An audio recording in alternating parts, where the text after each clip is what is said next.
Bien-aimés dans le Seigneur, c'est vraiment un réel plaisir pour moi de vous revoir et de faire ce culte avec vous. Ça fait plus de 2 mois que nous ne sommes pas vus. Et aujourd'hui, Dieu nous donne l'occasion, encore une fois, de pouvoir communier, de faire ce culte ensemble. Et je voudrais vraiment dire, en tout cas, nos remerciements à ce grand Dieu. Merci, je suis content de vous revoir. Alléluia. Amen. Très très content de vous revoir. Vraiment de vous revoir et de savoir que vous êtes tous en vie, vous êtes tous en bonne santé. Que Dieu vous bénisse richement et qu'il continue de vous arroser de sa sainte bénédiction dans toutes les adversités que le sort pourrait nous imposer dans notre histoire sur la terre des hommes. Au nom de Jésus-Christ. Amen. Alléluia. Amen. Pendant que le groupe musical, en tout cas, entonnait ces beaux cantiques, ces chants glorieux à l'honneur de notre Dieu, il y avait encore quelques-uns parmi nous qui avaient des difficultés, en tout cas, d'esquisser des pas de danse, de faire des mouvements. C'est vrai, ça peut être du fait de la Covid-19. Vous savez, depuis un bon moment, depuis quelques jours, en tout cas, les gens se sont entendus pour changer et pour dire qu'on ne dit plus le Covid-19, on dit la Covid-19. Mais dans les tout début, tous les messages officiels qui nous venaient de partout là, du Covid, le Covid-19, c'était un peu partout comme ça. Mais maintenant, ça change.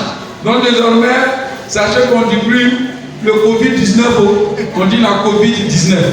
Mais on dit le coronavirus. Alléluia. Gloire à Dieu. Gloire à Dieu. Et donc je voudrais amener un bien-aimé parmi nous, de pouvoir, encore une fois, je vais vous arracher quelques pas de danse et puis quelques chants de louange. Alléluia. Et avec le groupe musical, attendons-nous encore une fois, je chanterai de tout cœur les merveilles de mon papa Yahweh. Il m'a ôté des ténèbres, il m'a délivré de tout péché. Allons-y ensemble avec un rythme utilisé. Et je vais amener les gens pour tous ceux qui sont avec nous. Encore une fois, donnons-lui gloire. Lui qui a veillé sur nous, lui qui nous a protégés, qui nous a gardés, qui a éloigné de nous les crimes de ce virus. Il m'a ôté des ténèbres, il m'a délivré de tout péché. Je chanterai tout cœur.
mes bien-aimés, dites comme David.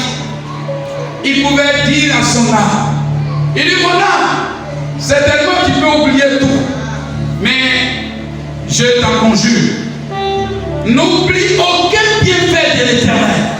Non, non, non, non. Tu peux tout faire, hein, mais n'oublie pas ce que Dieu a fait pour toi. Mon âme bénit l'Éternel et n'oublie aucun de ses bienfaits. Mais bien-aimé, notre Dieu mérite la louange. Il mérite les remerciements.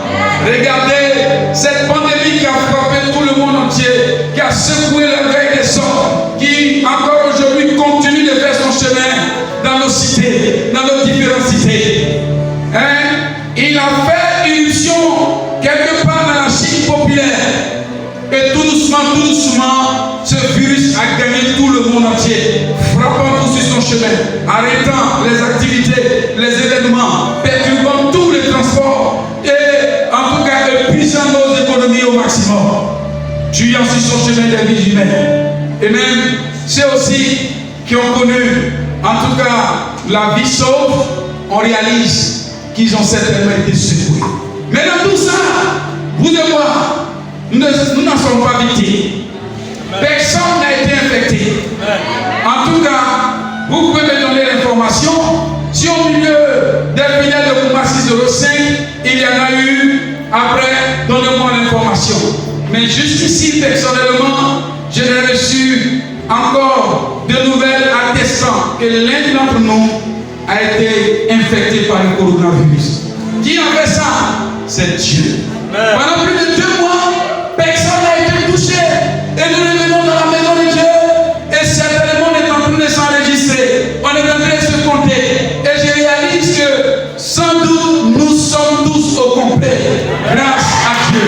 Grâce à Dieu. Grâce à Dieu. À Dieu soit la gloire. À Dieu soit la gloire. Et comme je l'ai dit au premier culte, cela me rappelle ce qui s'est passé au temps de Moïse. Lorsque les enfants d'Israël étaient en guerre comme le peuple des mendiants, les mendianites, pardon. Oui, après la guerre, avec ce peuple, il se trouve que vous connaissez l'histoire, les enfants d'Israël ont eu la victoire totale. Ils ont eu la victoire totale. Ils ont même, oh Dieu, terminé ces rois qui se sont ligués contre eux. Ces rois se sont mis ensemble pour attaquer ce unique peuple, ces enfants de Dieu, ces rois, c'est-à-dire ces ennemis redoutables qui pouvaient faire peur. Ils ont attaqué ce peuple, mais au finish, les résultats sont connus. C'est que le peuple de Dieu a connu la victoire. Oui, c'est pas ça qui pouvait nourrir de joie ce peuple, parce que le peuple même savait. Il s'appelle Israël, ce qui veut dire victoire, un peuple victorieux. Donc la victoire est toujours de leur côté. Donc ça, ils le savent. Ils le savent même avant d'entrer en bataille contre l'ennemi. Donc c'est pas ça qui les étonnait. Mais ce qui leur donnait beaucoup plus de joie, c'est que l'histoire dit, après la victoire, les gens ont tenté de compter le nombre de soldats ayant combattu.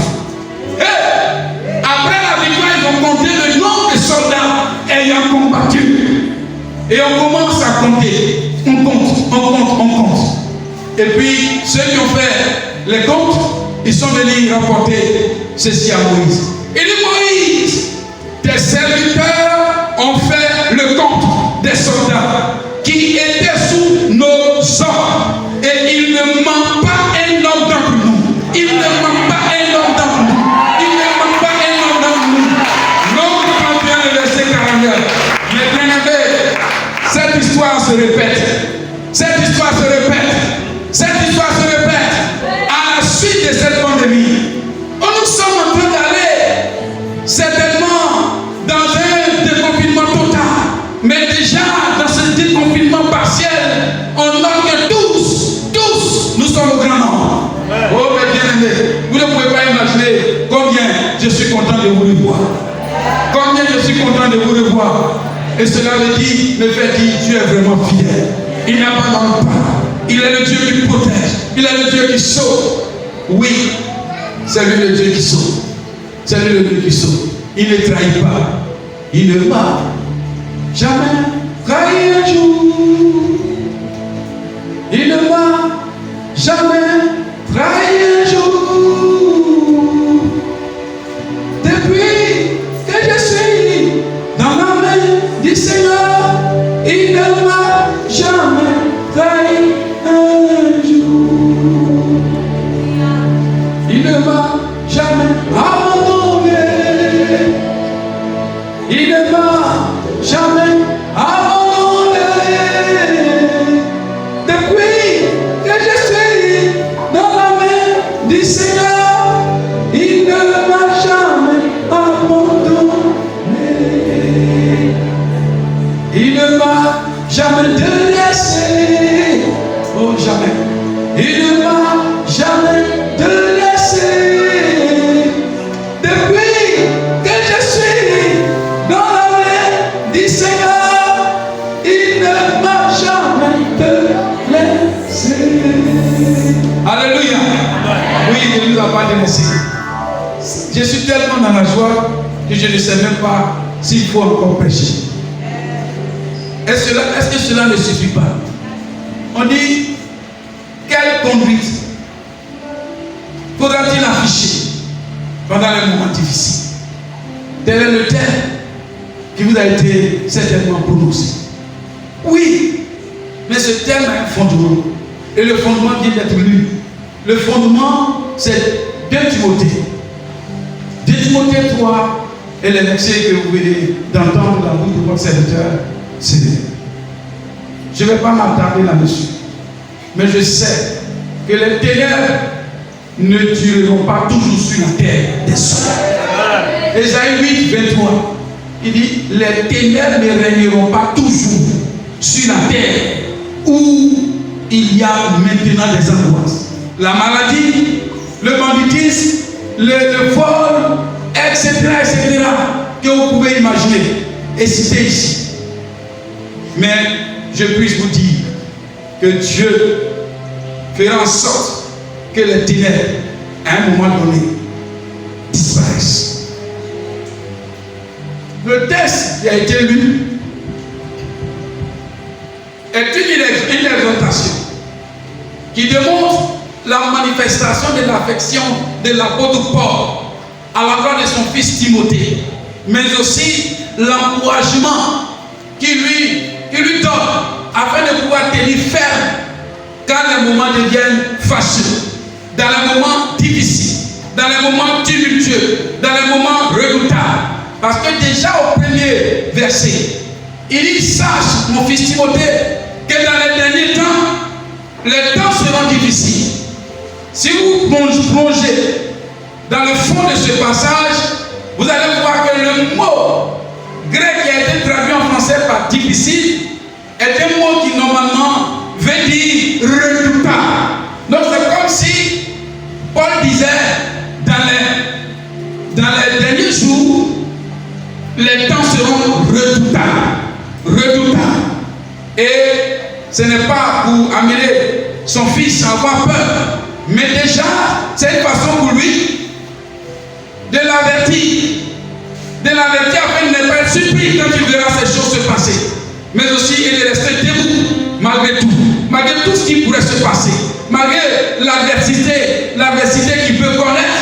Il lui donne cette exhortation, cet avertissement pour l'amener à tenir ferme au plus confus même des difficultés qui certainement pourront lui être imposées par l'ennemi de tout ordre, que je nomme ici Satan.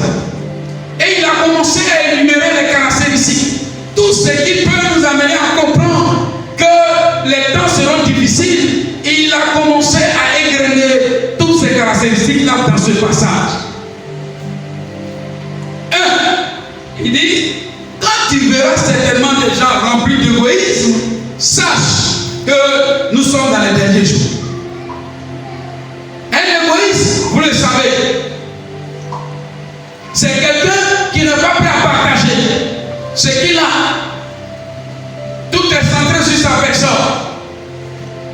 On peut encore développer, mais le temps qui nous est imparti est pratiquement épuisé. C'est pourquoi je voudrais dire, et très vite avancé, en disant, en plus du fait qu'il dénonce l'égoïsme, qu'il prendra le pas sur le partage, sur la libéralité de l'homme, il dit aussi que dans les temps qui vont marquer les temps de la fin, il dit l'homme sera ami de l'argent. Autrement dit, ami de maman. Parce que le Dieu de l'argent, c'est ce Dieu-là que la Bible a appelé maman.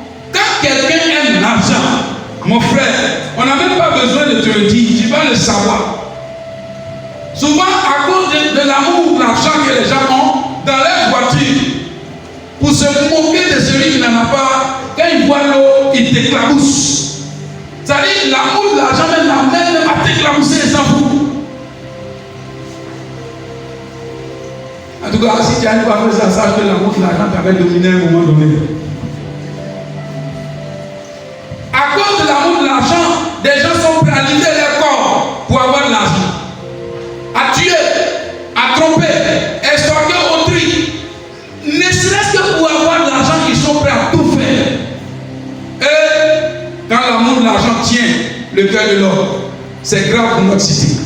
C'est pourquoi on assiste de plus en plus à des assassinats, des crimes rituels, solitaires, un peu partout, des vols intempestifs, partout dans nos cités. Les accidents, les vols à main armée, tout ça parce que les gens veulent engranger encore des fonds financiers. L'amour de l'argent détruit nos cités. Il dit, les gens seront fanfarons. Oui, la fanfaronnade est au rendez-vous dans les derniers temps. Quand quelqu'un est fanfaron, c'est ce qu'il a dit dans son passage, c'est quelqu'un qui est vaniteux. C'est quelqu'un qui est vantard. C'est quelqu'un qui aime le matufu. C'est quelqu'un qui ramène tout aussi à soi. Mais écoutez, ces gens d'actes sont des caractéristiques des temps de la fin, des temps fâcheux. Il dit, ils seront hautains. Une façon pour dire orgueilleux. Et l'orgueil a pris le pas sur le cœur de l'homme de chair. L'orgueil est quelque chose que Dieu déteste. Ils seront blasphémateurs. Blasphémateur, c'est aussi un athée. Blasphémateur, c'est celui qui certainement, en tout cas, est prompt à injurier, à ne donner aucune considération à Dieu, à se détourner de Dieu, à demeurer dans l'incrédulité. Il dit, il y aura des rebelles, c'est-à-dire la rébellion à l'endroit des parents sera certainement au rendez-vous, émanant des enfants, émanant des jeunes gens. Il dit, les gens seront rebelles à leurs parents. Ça, vous êtes sans ignorer que nous sommes dans ce temps-là. Plus on avance dans le temps, plus on réalise que le respect que les enfants doivent à leurs parents diminue considérablement. En cela, Paul n'a pas menti. Il sera ingrat. Vous connaissez le mot ingrat. Quand on dit ingrat, on veut dire que tu es vide de reconnaissance. Tu es oublieux des bienfaits qui t'ont été rendus. Quand Dieu te fait du bien, en passant par quelqu'un, quand Dieu te soulage, quand il essuie tes larmes, en passant par quelqu'un, en t'élevant, en faisant tout pour t'aider à trouver le sourire, Dieu aimerait qu'à un moment donné tu sois reconnaissant. Quand Dieu passe par quelqu'un qui certainement dans un secret a prié pour toi, pour que ta vie soit sauve, mon frère et ma soeur, l'une des choses qu'on peut faire, c'est de manifester de la reconnaissance envers ce dernier. Il dit, les gens seront ingrats. Pourquoi? Parce qu'ils seront filles de reconnaissance. Irreligieux. Irreligieux, c'est quelqu'un qui va avancer plus dans l'incroyance, dans l'incrédulité. Il ne va pas se donner à Dieu. C'est-à-dire, il va se détourner de Dieu davantage. Les irreligieux, vraiment, on ne peut même pas compter les noms. Seront insensibles. Un insensible, c'est quelqu'un qui n'a pas d'affection pour autrui. C'est-à-dire, pendant que autrui est en train de connaître un déboire, une difficulté atroce, amère dans sa vie quotidienne, quand l'insensible le voit, mais lui il rit. Il est même content de le voir dans cet état, dans cette souffrance, dans cette misère, dans cette précarité extrême. au milieu de nous au nom de Jésus-Christ. Ils seront déloyaux. Déloyaux veut dire malhonnêtes. Et là, on en trouve beaucoup aussi. Calomniateur. Calomniateur, c'est celui qui dénigre, qui critique sévèrement. La critique, elle a deux niveaux. On peut critiquer positivement, on peut critiquer négativement. Mais ce qui caractérise le calomniateur, c'est quelqu'un qui dénigre, qui critique négativement. C'est bon, il va critiquer négativement. C'est mauvais, là on n'en parle pas. Il dit intempérant, manque de maîtrise de soi. Il dit on va trouver beaucoup. On manque de maîtrise de soi. Et c'est le manque de maîtrise de soi qui amène les gens à vivre une vie de sexualité désordonnée. La malversation sexuelle qui prend le pas sur le bien-être. La sexualité est une bonne chose. Mais quand elle est faite en dehors des plans de Dieu, vous tombez dans la malversation sexuelle. Et le manque de maîtrise de soi pousse les gens à tomber dans cet état ignorant, cet état honteux, qui est en abomination devant l'Éternel. Paul dit, tu vas en trouver à un moment donné de l'histoire des hommes sur la terre. Il ajoute, ils seront cruels. Et les cruels aussi ne manquent pas. Ils sont encore au rendez-vous. Un cruel, c'est quelqu'un qui est sanguinaire. Un cruel, c'est quelqu'un qui aime voir l'autre souffrir. Un cruel, c'est quelqu'un qui aime tuer, qui est porté à tuer. C'est quelqu'un vraiment, quand tu as un tel sentiment, je peux dire que tu es Satan déguisé en homme. Ennemi des gens de bien. Oui. Des gens seront jaloux de vous. Tu as une voiture, il sera jaloux. Parce que tu es bien habillé en costume, il sera jaloux. C'est comme si même quand quelqu'un a juste une chemise qui est bien, chaussure qui est bien, il sera jaloux de toi. Alors que tout ça, c'est quand même une bonne chose. Les gens seront jaloux. La jalousie va être vraiment un élément des temps fâcheux. Il dit traite. Et le traite, c'est qui? C'est celui qui, sous le masque de la fraternité ou de l'amitié, trompe, triche, fomente des coups pour déposséder ce que l'autre a, pour l'amener à chuter, le faire tomber. Puis, c'est quelqu'un qui, sous le masque de l'amitié, sous l'apparence de quelqu'un qui se montre comme un frère, tue à merveille. Il tue à merveille parce qu'il conspire contre toi dans le secret avec l'intention de nuire à ta vie. Oh, je prie que de tels sentiments ne nous animent point pas pendant les temps fâcheux. Seront emportés, enflés d'orgueil. On l'a déjà dit, aimant le plaisir plus que Dieu, ayant l'apparence de piété, mais régnant ce qui en fait la force. Mais bien aimé, voici quelques caractéristiques des temps fâcheux, des temps tumultueux, des temps difficiles, des temps redoutables. Mais ce n'est pas ça seulement. On peut en rajouter. Il y a les maladies, il y a les pandémies, il y a les catastrophes, il y a les signes dans le ciel. Ça, le jour où nous allons développer l'enseignement sur la fin des temps, nous allons voir beaucoup. Mais ajouter à cela, même la pandémie que nous venons de connaître. Ce seraient des signes que nous sommes dans les temps de la fin, des temps fâcheux. Mais, apparemment, on a l'impression que, avec Dieu, certainement, cela va finir bien, va pas arriver même en priant. Mais je vous dis la vérité. En tout cas, ne vous leurrez pas, ne vous trompez pas, ne soyez pas distraits. Humainement parlant, on ne pourra pas arrêter ce élan de temps difficiles, ce élan des événements difficiles qui vont marquer les derniers jours. On ne peut pas l'arrêter. Pourquoi? Parce que quand Dieu prononce une parole, Dieu l'accomplit toujours. Cette parole qui vient de sortir de la bouche de Paul, elle est sortie sous l'inspiration du Saint-Esprit. C'est comme si sous l'inspiration du Saint-Esprit, Paul prophétisait. Il disait ce qui allait arriver dans les temps de la fin. Mais quand Dieu a parlé, pensez-vous que la parole ne s'accomplira pas? Elle va certainement s'accomplir. Donc ne vous trompez pas, ne dites pas en vous-même, ah, c'est qu'à un moment donné, vraiment cela va cesser. Regardez au verset 13. Au verset 13, l'apôtre Paul insiste et il dit à son fils du côté, il dit, les hommes loin de cesser de faire le mal, les hommes méchants et imposteurs avanceront toujours dans le mal, égarant les autres et égarant eux-mêmes. Vous voyez, il dit les hommes vont avancer toujours dans le mal. La question c'est, qui même inspire ces hommes-là?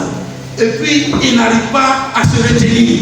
Mais ils avancent, ils avancent, ils avancent et ils avancent encore dans le mal. Qui les inspire? Ce n'est pas Dieu. Ce n'est pas Jésus-Christ notre Seigneur. Ce n'est pas non plus le Saint-Esprit, l'Esprit de Dieu, l'Esprit de paix, l'Esprit de bonne conduite, l'Esprit qui nous conduit dans la vérité et non dans le mensonge, l'Esprit qui nous donne de vivre la vie du ciel. Ce n'est pas cet Esprit qui nous inspire ces gens d'actes, ces gens de pensée, c'est de vilaines pensées, mais c'est Satan. Cet esprit mauvais, cet esprit méchant, cet esprit mensonger, cet esprit cruel, c'est lui qui donne l'inspiration à ses anges. Aidé par ces démons, il inflige des pensées dans le cœur de l'homme et rendant vils les hommes. Il les rend vraiment dans la bassesse humaine, les poussant à faire plus du mal. Vous savez, ce que Satan aime faire, c'est de se promener. Et quand il se promène, il ne fait rien d'autre que faire du mal. Il ne fait rien d'autre que faire du mal. Job 1,7, Dieu lui a dit, Satan, d'où viens-tu? Il dit de parcourir la terre et d'y promener. C'est le chef de ceux qu'on appelle nomades, qui aiment se promener, aller ici et là, sans rien faire, mais faire seulement des bêtises, des choses cruelles. Ça, c'est Satan. Donc, puisque c'est Satan qui leur donne l'inspiration, alors regardez, les hommes méchants et imposteurs, l'imposteur, c'est celui, en fait, qui ne montre pas ce qu'il est en réalité. Il se cache, il se déguise, il se montre autrement. En réalité, quand vous allez découvrir cette personne, c'est là que vous allez voir que, vraiment, c'est un imposteur. Donc, il dit, et les imposteurs avanceront toujours dans le mal. Pour vous dire, le mal va augmenter en proportion. Dans les temps difficiles, le mal augmentera en proportion. Et plus le mal augmentera en proportion, plus notre monde aussi sera sous le coup des événements bizarres. Il y aura déferlement des choses bizarres, déferlement des maladies, déferlement de tout ce qui émane du diable, les maladies, les accidents, les vols, toutes ces choses que vous pouvez citer qui émanent du monde des ténèbres. Plus les hommes seront remplis de méchanceté, plus ces choses-là vont prendre forme, vont se multiplier. Alors, face à ça, la peur peut gagner les croyants, puisque nous-mêmes, humainement parlant, on ne peut pas l'arrêter. Alors donc, dans les temps difficiles, que faire?